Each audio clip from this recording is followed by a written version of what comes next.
नमस्ते, आप देख रहे हैं न्यूज 18 बिहार झारखंड। मैं हूं आपके साथ रुचिका राज। साइक्लोन दितवा दक्षिण भारत की तरफ तेजी से बढ़ रहा है, जिससे कि तमिलनाडु और पुडुचेरी के तटीय इलाके में स्थिति गंभीर हो गई है। चेन्नई समेत कई जिले में भारी से बहुत भारी बारिश हो रही है, जिससे कि सामान्य जनजीवन पूरी तरीके से अस्त व्यस्त हो गया है। आइए हम आपको बताते हैं कि IMD के तरफ से क्या अपडेट दिया गया है, क्या अलर्ट जारी किया गया है और तूफान की वर्तमान स्थिति क्या है। देखिए, लोगों को कितनी सतर्कता बरतने की जरूरत है, इस वीडियो में वो भी आपको बताते हैं। सबसे पहले जानते हैं कि IMD ने क्या कुछ अलर्ट जारी किया है। IMD के अनुसार साइक्लोन दितवा बंगाल की खाड़ी के ऊपर बना हुआ है और धीरे धीरे तट की ओर बढ़ रहा है। मौसम विभाग ने इन दोनों राज्यों के लिए रेड अलर्ट जारी किया है। स्थिति अब कैसी है वो भी जान लेते हैं। तूफान वर्तमान में चेन्नई और पुडुचेरी के तट से कुछ 100 किलोमीटर दूर केंद्रित है। अब लैंडफॉल का समय क्या दिया गया है, कब ये तट से टकराएगा, उसको लेकर के लैंडफॉल का समय क्या कुछ मौसम विभाग की तरफ से जारी किया गया है वो भी जान लीजिए। देखिए, मौसम विभाग का अनुमान यह है कि ये चक्रवात आज देर रात या कल सुबह 2 दिसंबर तक तमिलनाडु और पुडुचेरी के बीच के तट से टकरा सकता है। हवा की गति कैसी है, मौसम विभाग ने इसे लेकर के भी क्या जानकारी दी है वो भी आपको बताते हैं। लैंडफॉल के दौरान हवा की गति 80 से 100 किलोमीटर प्रति घंटे तक पहुंच सकती है, जिससे कि बड़े पैमाने पर नुकसान की आशंका है। तमिलनाडु और पुडुचेरी में इसका क्या क्या प्रभाव पड़ने वाला है वो भी जान लीजिए। देखिए, चेन्नई में कल रात से ही रुक रुक कर बारिश हो रही है, निचले इलाकों में पानी भर गया है। प्रशासन ने स्कूलों और कॉलेजों में छुट्टी घोषित कर दी है। पुडुचेरी में भी स्थिति नियंत्रण में है, लेकिन एहतियाती कदम उठाए जा रहे हैं। तूफान के कारण इन क्षेत्रों में समुद्र में ऊंची लहरें उठ रही है, जिससे के चलते मछुआरों को समुद्र में न जाने की सख्त हिदायत दी गई है। सरकार और NDRF की तैयारी अब क्या कुछ है वो भी आपको बताते हैं। राज्य सरकारें और केंद्र सरकार मिलकर के स्थिति पर नजर बनाए हुए हैं।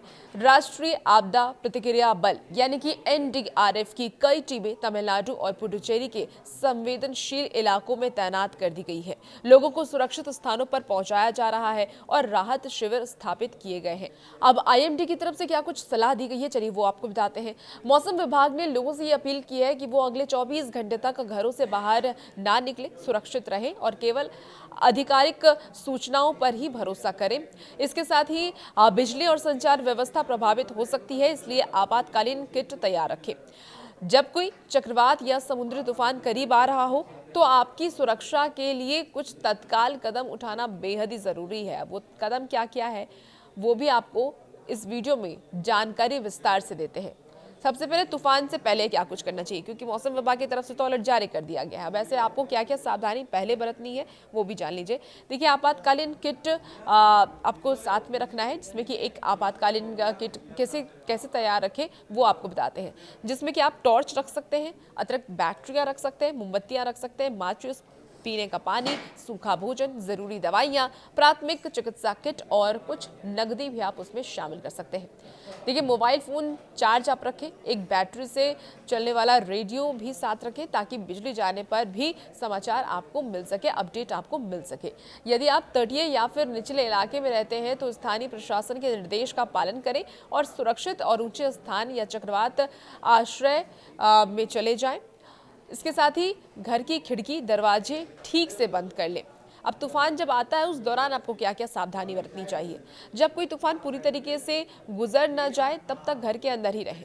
बाहर निकलना जानलेवा हो सकता है, इसलिए टीवी और अन्य बिजली के उपकरणों के प्लग भी वहां से आप निकाल दें ताकि बिजली गिरने से वो खराब ना हो। इसके साथ ही घबराएं बिल्कुल भी नहीं, शांत रहें। अब तूफान के बाद क्या करना है, चलिए वो भी आपको बताते हैं। सतर्क रहना बेहद ही जरूरी है। तूफान के बाद भी आप सतर्क रहें।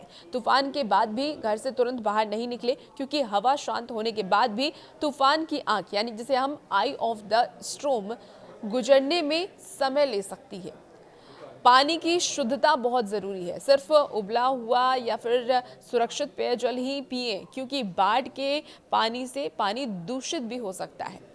इसके साथ ही बिजली के तारों, गैस पाइपलाइन या फिर घर की संरचना में को हुए नुकसान की एक बार जांच कर लें सावधानी से, और ये सब सावधानियां आपको बरतनी पड़ेंगी। ये सावधानियां आपकी और आपके परिवार की जान बचाने में मदद कर सकती हैं। तो ये सावधानियां आप बरतें और सुरक्षित रहें। और भी इसी अपडेट के लिए आप बने रहिए न्यूज़ 18 बिहार झारखंड के साथ।